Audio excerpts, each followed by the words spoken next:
Pois nada, é un placer, e agradecidísima de que Cartabón nos dea este acollimento e de poder presentar a Llerena e a súa primeira novela en Vigo. Sí, a verdade que é moi interesante para min porque foi unha grata sorpresa. E digo vos isto porque moita da xente que estades aquí sabedes que eu pasei por un COVID fastidiadísimo e cando me dixen eu, a ver se son quen de ler unha novela, porque ainda teño certos problemas, casi nada, pero ainda me costa e dame medo ás veces meterme nunha... E foi entrar e non poder parar.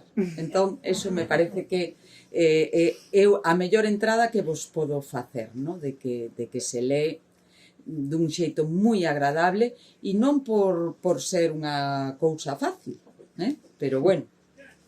Entón, nada, para quen non coñeza a Llerena, eu que a coñezo e pensei que tal, ainda levei bastantes sorpresas indagando, un pouco. Comentáballe que, bueno, ainda que ela é filóloga, e claro, eu a coñezo pola súa experiencia en temas de xénero e de, bueno, en asuntos de feminismo e tal, e ten materiais publicados tamén, e logo ten tamén a outra dimensión que é a de ecoloxía, e, bueno, ese ecofeminismo que a leva a traballar tamén dende esa perspectiva, e xa non solamente na escrita, que tamén ten publicación aí, senón tamén na súa última aposta vital, que, como moitas seguramente coñecedes, a Gargalleira, é un proxecto moi interesante de volta á natureza ou de reencontro coa natureza e tamén coa cultura, porque ali, de feito, estivemos xa en presentacións de libros, o sea que ali tamén hai, é unha invitación que vos fago de que se tedes ocasión non deixedes de visitar a Gargalleira, aproveitando sempre un evento, porque así matades dous paxaros dun tiro, verdad? E é unha maravilla, o da Gargalleira. É como unha aposta que dis, estamos en Galiza. Porque ten así un toque como moi, verdad? Moi europeo, non? Sí. Bueno, e que decirvos agora, eu podería estar falando horas, porque me quedei, como xa vos decía, impactada desta lectura, e agora falando co noso copresentador, que é Azul, con ese nome xa nin apelido, bueno, Muñoz Leira, pero vamos, chamarse Azul. Bueno, pois Azul me parece que nos vai dar unha perspectiva da lectura moi interesante e que tantas veces nos falta nos foros feministas, que é a perspectiva masculina e ademais unha perspectiva masculina, polo que teño falado con el, me parece que é moi interesante porque é unha perspectiva de un home con conciencia, un home digamos, un demócrata, un feminista, xa sabemos que é tan polémico falar de homes feministas ou homes aliados, ou en calquera caso, como diría a chavalada do meu comando Igualdade, diría, un tío que se entera. Que me encanta, ese punto. Vamos a andar con apelidos, que se entera, que carai. E entón, me parece que el nos vai a chegar tamén unha mirada desta novela. O que máis sinto de todo o que vos vou contar é que vou facer spoiler. E imos facer spoiler, porque non queda outra. Non queda outra porque se vos contamos de que vai, se queremos falar diso, hai que contar. E a verdade é que, aínda que saibamos de que vai, porque eu xa yo contei as miñas amizades e en redes, e agora me preguntan por privado, oye, ainda hoxe me preguntaban, que oye, esa novela, que oi... Bueno, pois nada, que vamos facer aquí un pouco de spoiler. Que é esta novela? Que é López con ese... perdón, Pérez con este nome, López Pérez, con este nome tan común, e con esa personalidade tan común de un personaxe que nos presenta a novela. Nos presenta un personaxe como este home que nos lo presenta xa de neno. E xa veremos aquí con azul, porque nos lo presenta de neno e nos vai facendo ver como se construe un home violento coas mulleres. Moi interesante, porque partimos dun neno, un neno que sufre, un neno que o ten difícil.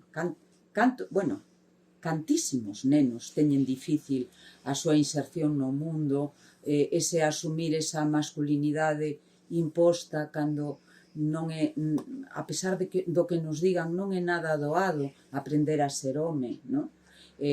Aprendes moitas veces a bum bum, non? A hostias, casi diríamos, non? E claro, este neno que sofre, que o pasa moi mal de cativo na escola, na casa, porque non é todo o home que supostamente agardaban del, e claro, eso lle vai creando, digamos, un resentimento un tal que despois dá un cambio por unha circunstancia tamén educativa, e convértese nun decir, ai, sí, pois agora ides ver, non? E entón se convirte nese Pérez triunfador, vale? A mí me parece moi interesante tamén o título, porque nos fai pensar, e hoxe, máis que nunca, porque coa pandemia me parece que estamos resituando cousas e valorizando cousas desde oficios e a coidados e toda esa parte, digamos, feminina tan importante que amosou a pandemia, non? Que era imprescindible para sair adiante, estarmos aí, coidarnos, atendernos, sermos máis agarimosos, máis cariñosos, máis, non?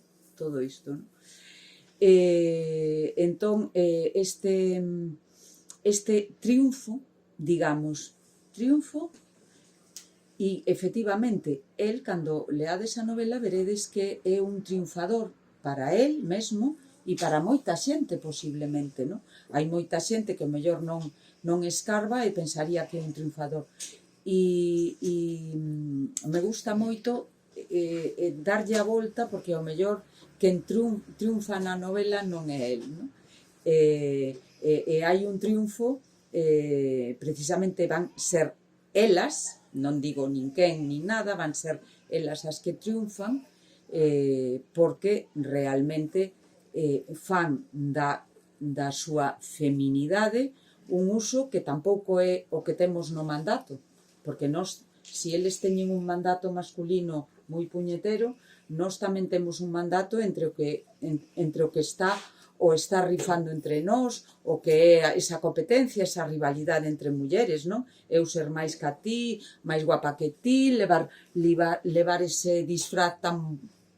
Non teño que ir ben disfrazada no Antroido, teño que ir mellor que todas as demais. Non teño que ligar, sino que teño que ligar a todos os que as outras queren ligar. Bueno, esta rivalidade que nos mata as mulleres, que nos enfronta, que é típico de oprimidas, ademais, non? Entón, por iso que é interesante tamén saber que cando nos xuntamos e cando nos respectamos e cando nos apoiamos, pois é a maneira posiblemente máis interesante de sair adiante, non?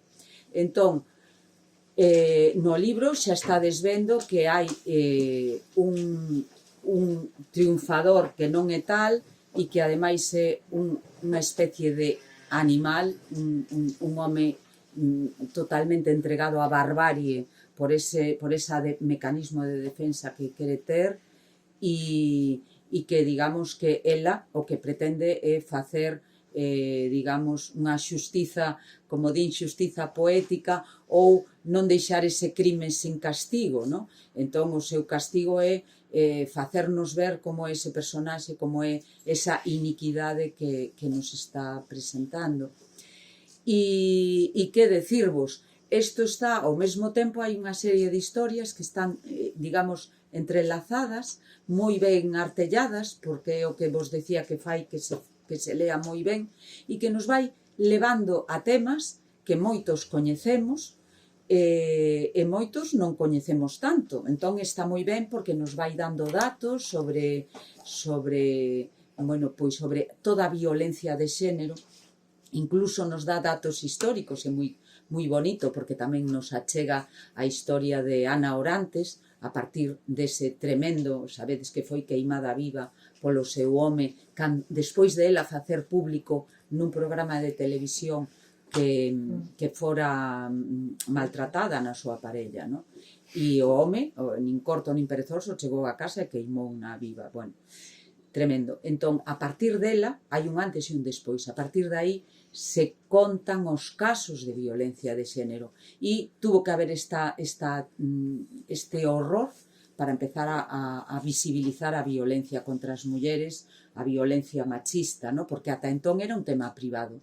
E a partir de Ana Orantes pasa a ser un tema público, ¿no? E a ser un tema xa non é un problema que teño eu, é un problema que temos todas as mulleres e que ademais non obedece nin a como somos nin tal, sino que obedece a unha cultura patriarcal que hai que estudiar como funciona, e aquí aparece toda a literatura e todo o pensamento feminista que é impresionante, porque eu, vamos, é a miña lectura favorita, toda a literatura feminista, e eu non paro de ler, e cada vez temos afortunadamente máis cousas e non damos feito. Entón, con isto quero dicir, porque eu son profe de filosofía, bueno, estou xubilada, pero, por exemplo, os meus colegas de filosofía, a inmensa maioría deles non teñen unha sola lectura de pensamento feminista, que é alucinante, porque a mí me parece que non se pode entender o mundo nin o pensamento sin ter esa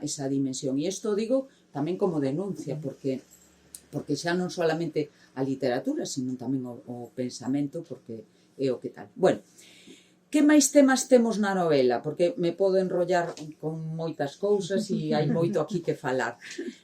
Tamén me parece moi interesante como aborda todo o tema da clase social.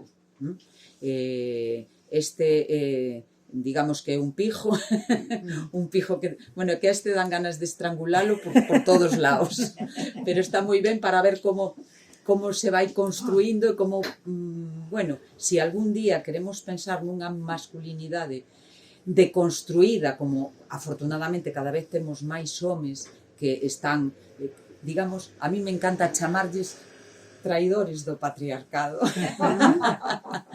porque de alguna maneira nós podemos ser unhas histéricas e unhas tolas, ¿no? Pero eles, joá, porque nós somos as feministas, pero eles, ¿no? Este xa é máis grave para a cultura patriarcal, ¿no? Que os propios homes lle fagan fronte.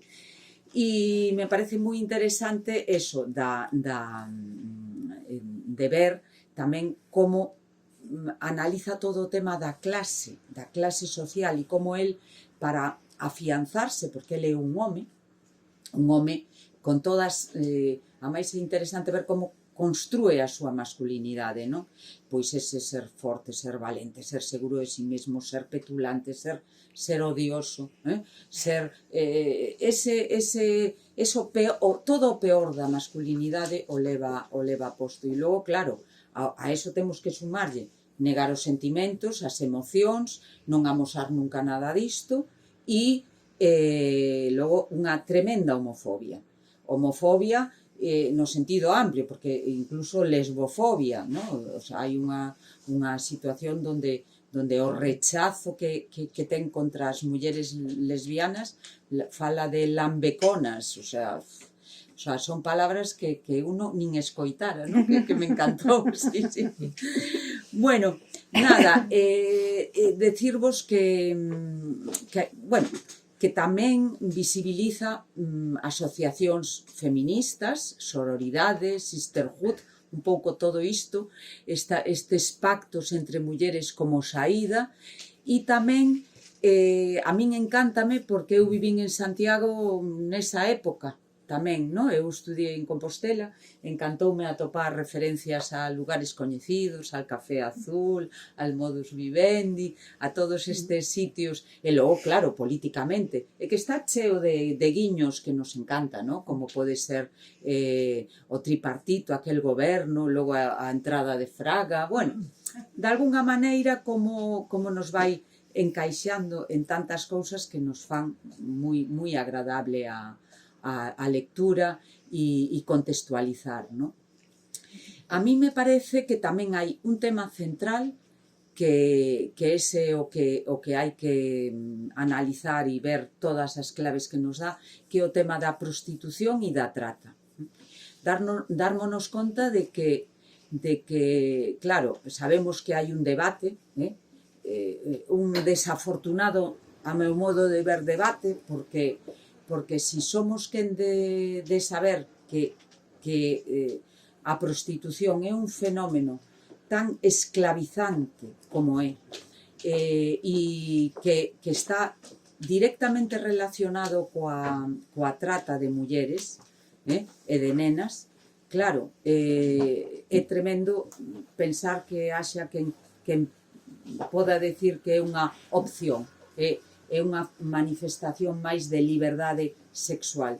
En fin, despois, se queredes, podemos comentalo. É moi heavy pensar cando sabemos o dato que viñamos comentando que, como mínimo, o dato no que hai conformidade, que o 80% das mulleres na prostitución proveñen da trata. Entón, me parece que aí falar de liberdade de elección xa, en fin, sobran as palabras, verdad?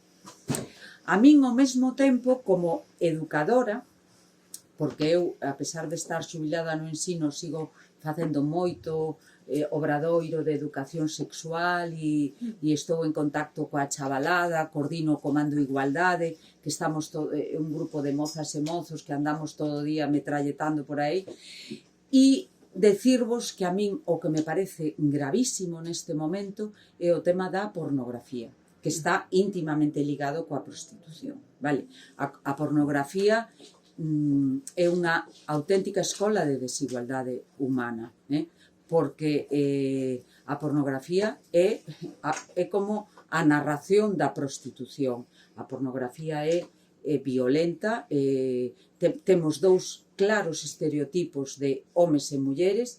Os homes están aí para dominar, para dominalas, e para buscar o seu prazer, mentras que elas están para compracer e para ser sumisas, e con un agravante de que, inda por riba, teñen que mostrarse encantadas. É o que diría Marcela Lagarde, que ten que ver co que falábamos antes tamén, non?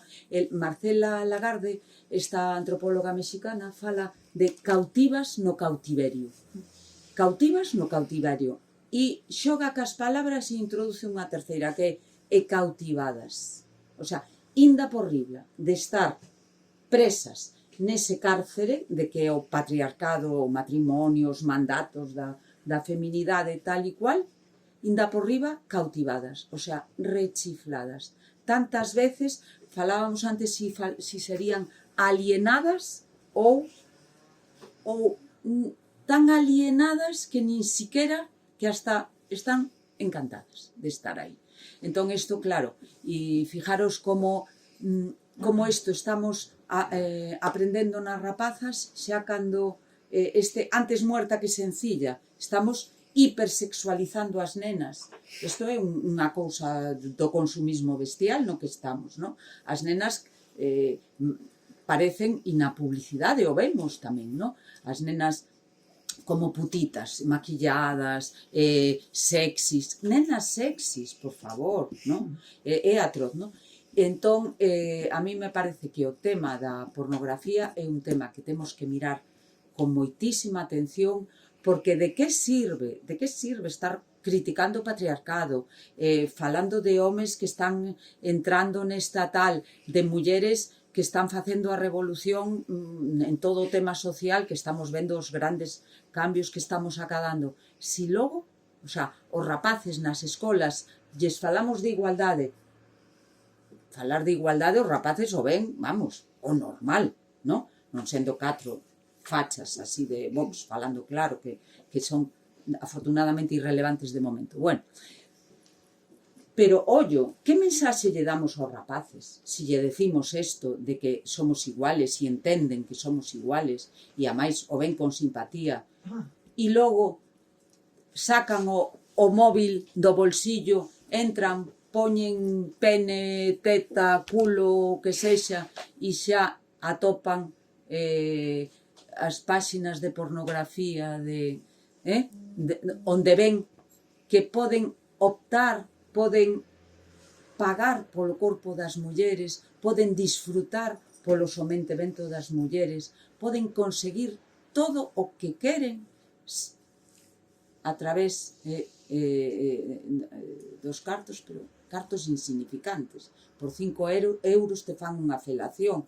O sea, estamos no que estamos. E entón, eu cheguei a falar con rapaces que me decían: chis, es que jová, como voy a estar aí con lo pesadas que sodes as tías, aí tal, o que costa, tes que invitala non sei que, tes que non sei que, tes que estar aí amañando para ligar, o sea, o difícil que é ligar coa liberación das mulleres, cando pago e chao.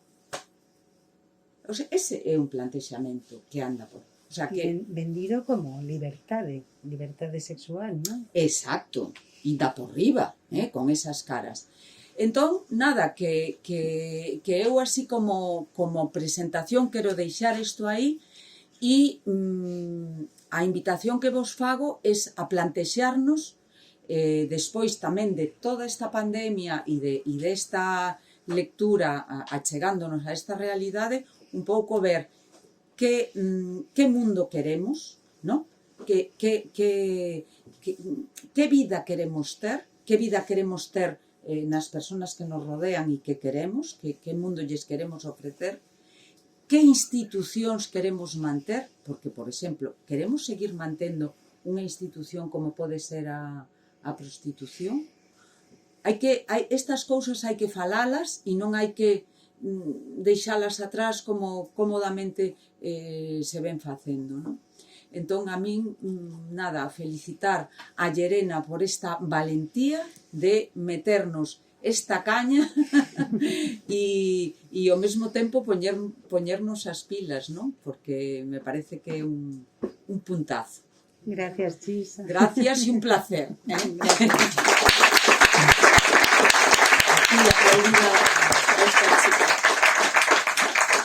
Entón, se vos parece, Azul ten moitas cousas que comentarnos desde a súa perspectiva masculina. Sí, moi ben. Bueno, pois gracias. Como recén sabendo que son un traidor do patriarcado na miña deconstrucción, que eu penso que a deconstrucción é algo que vai durar toda a vida, quer dizer, trair o patriarcado non é nada fácil. E é algo que ocupa toda unha vida, penso, en tanto non se chega a igualdade, estaremos sempre intentando, polo menos trair o patriarcado. Bueno, pois o que eu quería era dar unha visión desde o punto de vista do home, non? Porque é verdade que é difícil que todo ten que ser sempre desde o punto de vista do home ou da muller, porque vivindo nunha sociedade que non é igualitaria, como todo é político, sempre vai haber unha visión que é a masculina e a femenina. Mas neste libro, onde que se trata é precisamente da desigualdade e da violencia exercida sobre a muller, pois aínda con máis razón. Entón, penso que o que é interesante é, dende o meu punto de vista, é o que este libro produciu en min como sensacións, non? É un libro que eu o lín e o primeiro, así como gran conclusión final, é que a min me dá o desexo de continuar a revolución. Entón, esa revolución que un sempre ten cando é moi novo e que despois ao longo da vida vai levando, e lees o libro e dis, bueno, eu teño que continuar ca revolución, non? É unha revolución diferente que vai evolucionando, en un momento pois cada un ten a súa, non? Na miña non vou falar, vou falar da actual presente, que é unha revolución feminista, e estou de acordo con Chis, que bueno, o feminismo é o que debería inundar hoxe en día calquer tipo de desexo de evolución da nosa especie, da nosa civilización, se non é a través, como di o feminismo, ou é feminista ou non, a revolución ou será ou feminista ou non será. Eu concordo completamente. A revolución, o feminismo é a nai das revolucións, engloba todo. No momento que o feminismo triunfa, o resto dos problemas que existen no planeta estarían xa resolvidos dende o meu punto de vista. Bueno, vamos á novela, entón. Oi, eso que dixo non yo queremos deixar pasar, así que é moi importante, Por favor. Queda anotado. Matiza un pouco, por favor. Pero que dixen? Ostras, que si temos feminismo arranxamos Sí, todo. claro, evidentemente, no momento que hai igualdade, que ti atinxes a igualdade como sociedade, como civilización, o problema da pobreza, o problema da marginalización, o problema todo o resto xa, por definición, non existe. Porque ti conseguiches a igualdade entre home e a muller. Dentro da pirámide dos problemas, o principal, o que está no top da pirámide é a desigualdade entre home e muller, que é a máis grande injustiza que existe no planeta. Entón, no momento que ti resolviches esa, quer dicir que todas as demais xa non teñen lugares, xa desapareceron antes de chegar aí. Ou simultaneamente. E a ecoloxía nos vai dicindo tamén un pouco mesmo, non? Sí, Tamén. sí. Eu creo que a outra é a igualdade entre o ser humano e o resto dos seres vivos do Ven unha volta mundo, de tuerca, non? Quer dicir, sí, efectivamente, cando ti saes xa do ser humano miras ao redor.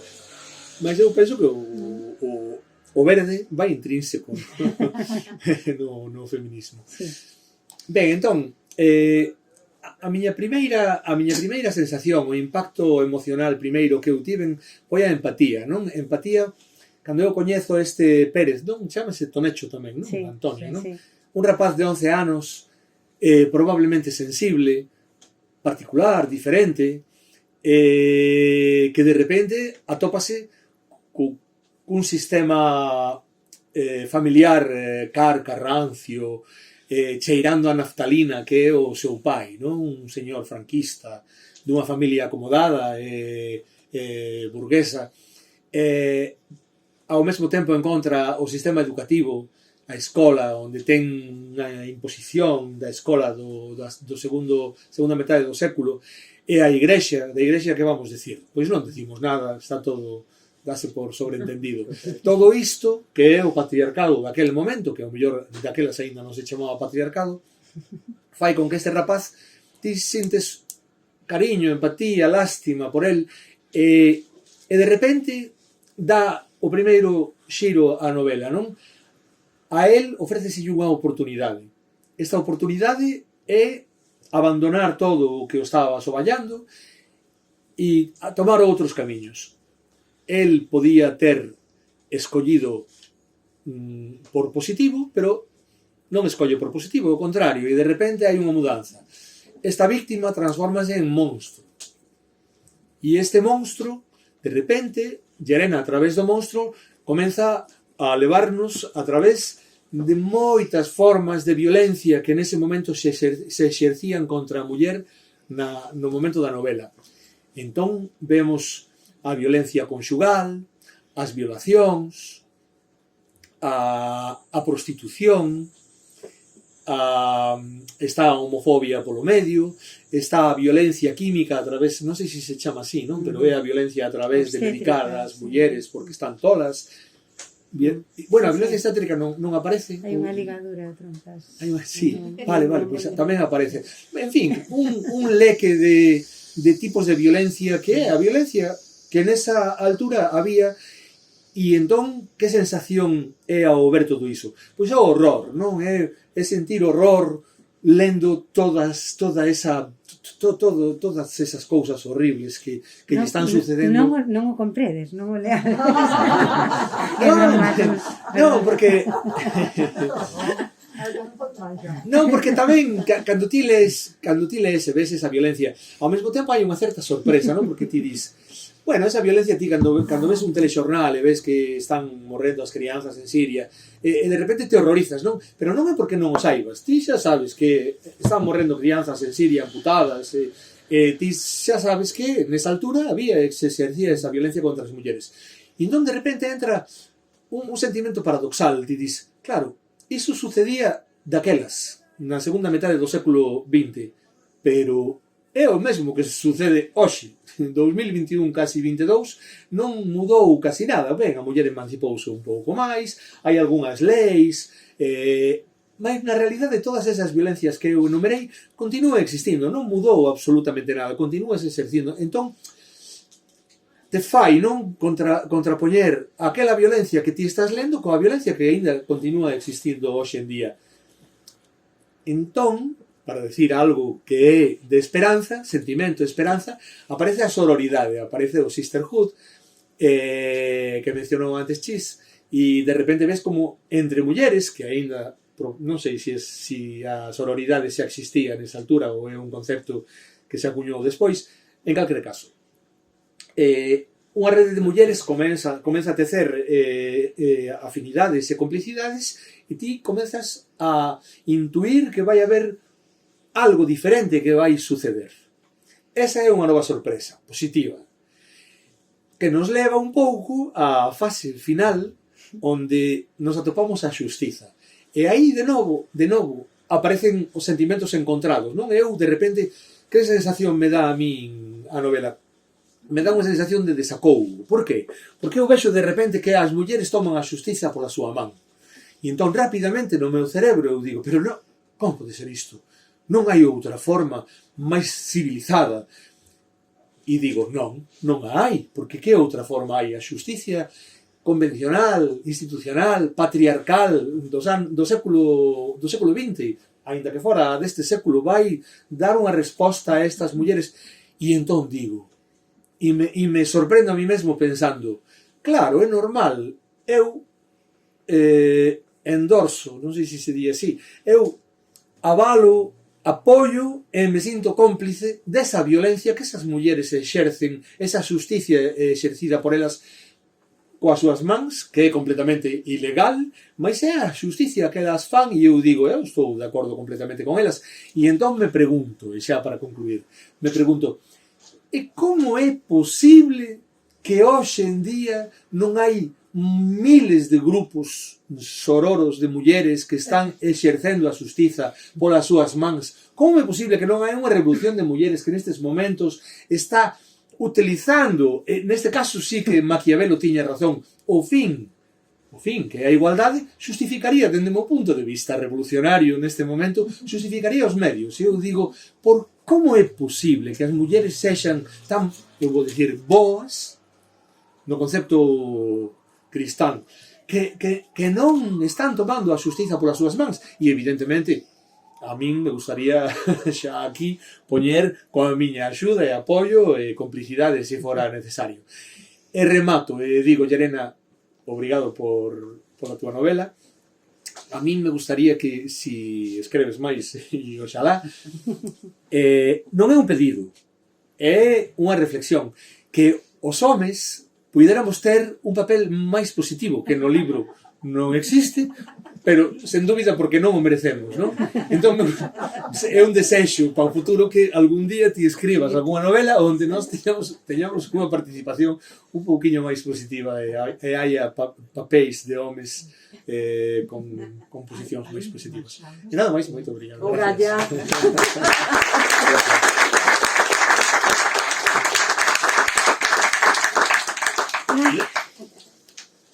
Bueno, eu empezo polos agradecementos, claro. Primeiro, grazas, que pasada, non? Un sábado pre-Nadal en Vigo e estades todas aquí, moitísimas gracias. Quero darlle as gracias, primeiro de nada, a Editorial Galaxia por publicar este libro. Eu non sabía que sabía escribir unha novela, non sabía que iba a escribir e cando escribín non sabía que facer con ela. Entón, pois, chamei a Fran Castro e xenlle, Fran, pasoume isto, e dixome, ti, mándame que leo. E o resto foi cousa de Galaxia, estoulles tremendamente agradecida polo boísimo traballo. Oxe, non poden estar aquí, porque está todo de bote en bote, había moitos compromisos, pero quero mandar desde aquí o meu agradecemento enorme. Quero agradecerlle a Cartabón esta organización, esta maravilla de espazo, e ser a libraría do meu barrio, a libraría que eu recordo xa cando iba ao instituto a vir a Cartabón a buscar as lecturas, Edu, acordaste que viñamos? E que sigan aquí con esta forza e con esta potencia e sendo un exemplo de libraría en toda Galicia. Quero agradecer inmensamente a Chis e a Azul estar comigo hoxe, acompañarme. Sei que para Chis foi un esforzo, sei que a puxen un compromiso no seu momento primeiro, cando lle dixen, Chis, presentaríasme a novela? E dixome, sí, dixenlle, bueno, mando xa para que a leas. Dixome, eu presento xa, e dixenlle, acordaste, ainda que sexa un truño, e dixo, claro. E Azul, que unha das persoas as que lle mandei antes de mandarlle a Galaxia nin a ningún sitio, desos amigos que lle dixen, botase unha lectura e disme que te parece. E Azul contestoume como dando por feito, como se esta novela xa fose un feito, algo editado, e facéndome, pois, unha análise moi chula, moi parecida a dos, dixen, bueno, maravilloso.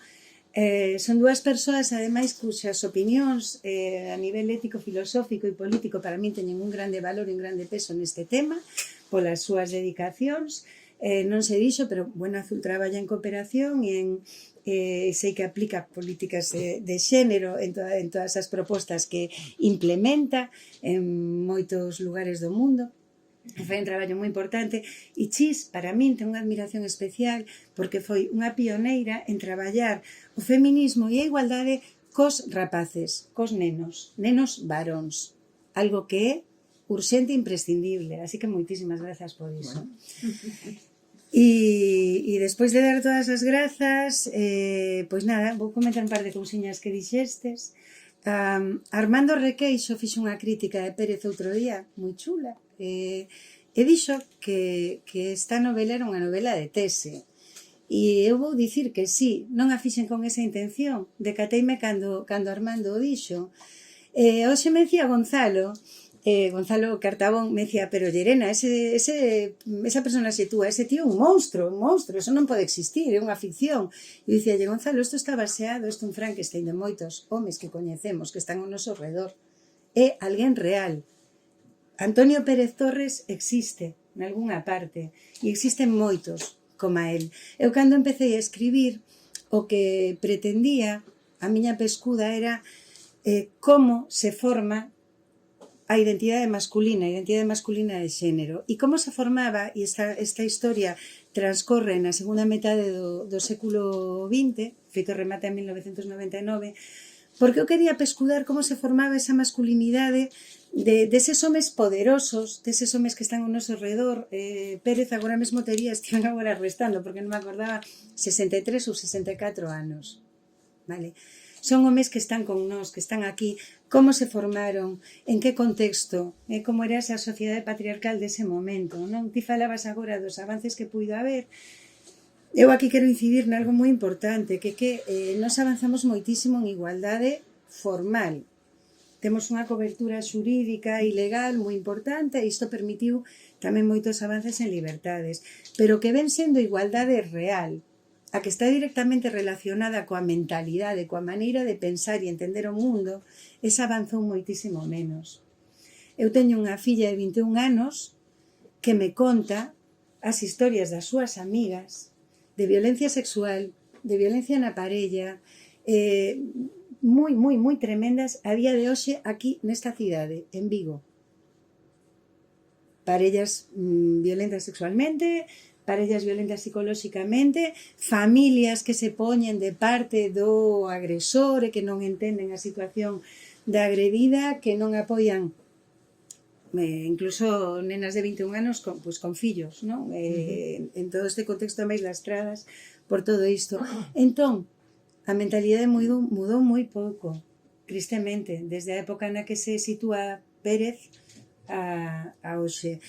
E nese sentido, eu cando escribía... Que mudou moito no social, no formal, no laboral, etc., pero no xurídico, pero no terreo, sobre todo no íntimo, no persoal, nas relacións, e na mentalidade. Aí está prácticamente. E se podo decir eu tamén, a percepción, a nosa percepción é completamente diferente, porque, e penso que é unha percepción en evolución, se nós nos damos conta hoxe, miramos aquí a volta nestas 2-3 manzás, vamos ver que aquí hai pisos de prostitución e hai bares de prostitución. Aquí, agora mesmo onde estamos. E cando falamos de prostitución é un eufemismo, porque prostitución é trata, porque estamos dicindo que hai 80% de trata. E trata en sí é un eufemismo, porque a trata é escravismo. Entón, o escravismo das mulleres quere decir algo que parece ser que xa non existe hai moitísimos anos, o temos nós aquí, se damos un paseo, encontramos mulleres que son escravas hoxe en día aquí, e forzadas a ser violadas día sí e día tamén. Amenazadas, chantaxeadas, drogadas, e moitísimas técnicas para escravizar a alguén, incluso alienadas. Eu recomendo vos moito a lectura tanto do cómic de Amelia Tiganus, sobre a vida de Amelia Tiganus, Amelia, como o seu libro La revuelta de las putas. O mundo vai cambiar para vos, como dicíamos antes, despois de coñecer esta realidade, incluso alguén que estea moi alleo non vai poder volver circular por unha estrada sin decatarse de cantas cárceres con luces de neón fora hai nas súas beiras, non?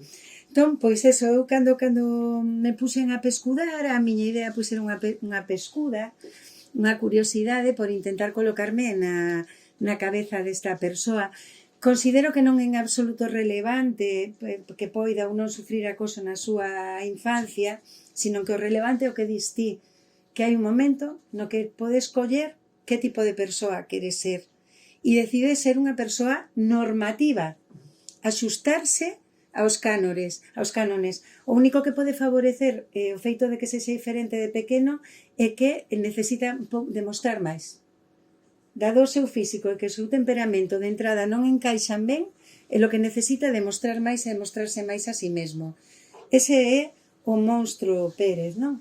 Entón, pois nada, eu teño moitas ganas de que o leades todas, de que yo regaledes a todas as vosas amigas e amigos, de que faledes moi ben. Obviamente a mí só me chegan críticas positivas porque a que non lle guste, espero que non me chame para poñerme verde ni nada diso, co cual teño unha percepción bastante sesgada de que o traballo está gustando, non? Eso para mí tamén é un concepto de triunfo moitísimo máis importante que o de Pérez. O de Historia dun triunfo, efectivamente, por iso é unha chiscadela para pensar en que se considera triunfo nesta nosa sociedade, non? O éxito social, económico, eso sería triunfar na vida. Ou se cadra non. Se cadra os triunfos están noutros sitios, non? Se cadra os triunfos son esas colonias de formigas, esas que se poñen a traballar xuntas e elaboran sistemas e fórmulas e mecanismos de supervivencia e cunha intelixencia a maior acaban levantando unha boa torre e acaban derrubando outro porque camiña arrastrando os pés porque non pensa que nada se lle vai a poñer diante, non? Entón, bueno, pois eu nada, non teño moito máis que dicir porque senón o que fago é dar un meeting e non quero dar un meeting hoxe. Quédanme 3 agradecementos que me van a matar, pero teño que dalos. Teño un agradecemento moi especial para o meu irmán, que hoxe non pode estar aquí, porque sempre é o meu cómplice, porque tamén leu Pérez no seu momento, e como é el, e como funcionamos nesta familia, pois obviamente me deu un par de claves ou 3 que foron determinantes para conseguir subir un poquinho este nivel de interés e de curiosidade ao final, non? El dicíame que estaba en casa da súa compañeira, que ali non se pode fumar, el fuma, e me decía, claro que eu estaba, bueno, outro capítulo saio a fumar, e non fumei hasta o final, así que a novela está ben. Director de audiovisual, esta é a súa lógica. Sí. Un agradecemento xigantesco para a miña nai, que hoxe sí puido vir porque sempre me apoia en todo e porque tamén me animou moitísimo con este proxecto. E Andrés, non me odies, un agradecemento xigantesco a Andrés, porque eu empezar a escribir moitas veces, solo empezaba e non remataba, a miña cabeza non estaba para iso, estaba noutras cousas, tampouco pretendía, era como un exercicio a veces, non? Pero cando escribín o primeiro capítulo de Pérez, e non podo esquecer o día, porque era un día no que había confinamento, perímetros, toque de queda, estábamos na gargalleira e eu tiña que ir a Teo porque había unha función de Invisibles da obra de teatro e eu tiña que moderar o coloquio posterior e xusto antes de ir saliu aquel primeiro capítulo de Pérez e o día seguinte Andrés leuno e díxome isto está fenomenal, por que non te animas? Escribe que eu me ocupo. E claro, así escribe calquera. Así eu me levantaba con ganas de escribir e escribía, e a comida estaba na mesa, a horta estaba tendida, todo o mundo estaba servido porque el se ocupou. E por eso, e por creer en min, pois hai un agradecimento máis grande. E como non vai vir a máis presentacións...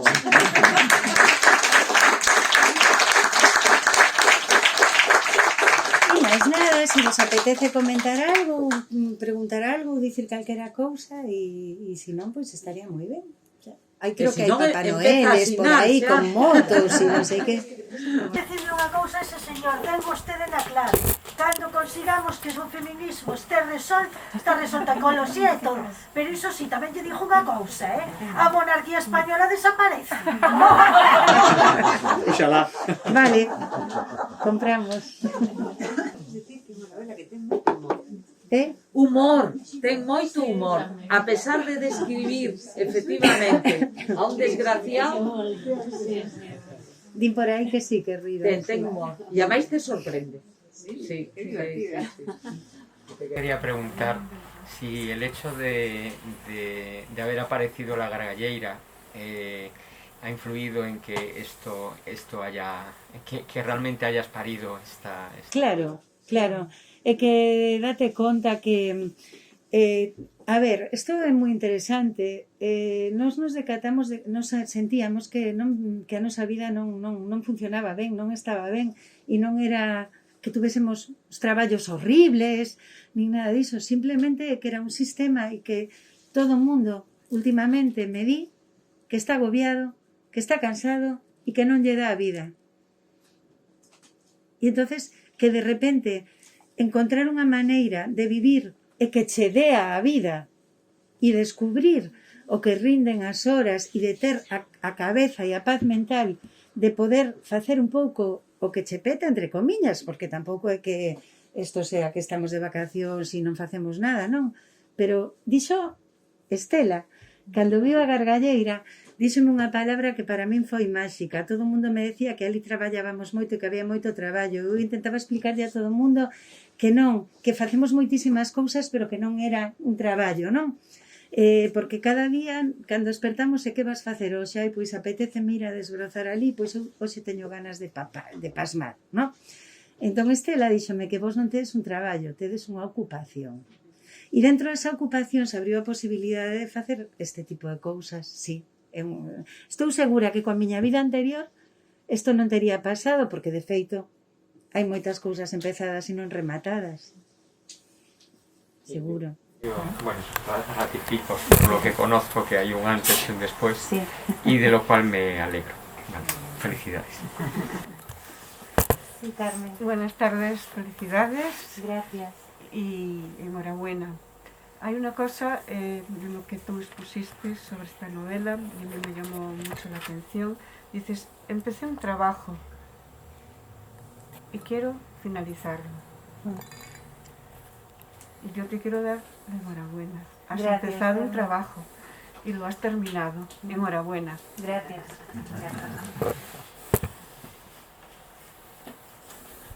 Bueno, parabéns, Elena, por este libro. Bueno, eu quería saber así, si para... Eu non lín a novela todavía. Pero se para construir ese personaxe, como fixeches? Que referentes tiñas? Se había... Bueno, pois de persoas ou experiencias ou foron algún personaxe literario, un pouco, bueno, cales foron os... Como te documentaches ou como fuches construindo este personaxe? Pois mira, esta é unha historia que está baseada en feitos reais e en homes reais, pero non nun só. Vale? Eu, por historia de vida, pois pasei por contextos moi diversos. Ti ben sabes o que é dedicarnos ao mundo da cultura, facemos de todo. Entón, pois, neses contextos, incluído tamén o da política, o da empresa, o das artes, pasoume bastantes veces que eu era a chica que estaba ali. Tiven unha época na que estiven rodeada de moitos homes poderosos, máis ou menos da idade deste amigo noso, de Pérez. Un pouco, pois, non seguín a ningún personaxe de ficción, sino que fixen como un Frankenstein do que si coñezo. Isto é un home real. Non é un home concreto, pero un home real. É verdade que o que me inspirou foi un médico, o que non coñecín nunca, pero que non nos caía ben. Entón falábamos del como dicindo, este tío como será? E o primeiro impulso foi, como sería este de neno? Saliu aquel capítulo. E a partir de aí, pois viu todo o demais, pero é un personaxe moi real, porque todas coñecemos a varios, igual non coñecemos todas as facetas da súa vida, ou non todas coinciden coas de Pérez, pero é perfectamente recoñecible. Non había que pescudar moito, Patricia, para topar a Pérez. Sí. Bueno, pois está feito. Presentamos Pérez en Vigo. Gracias.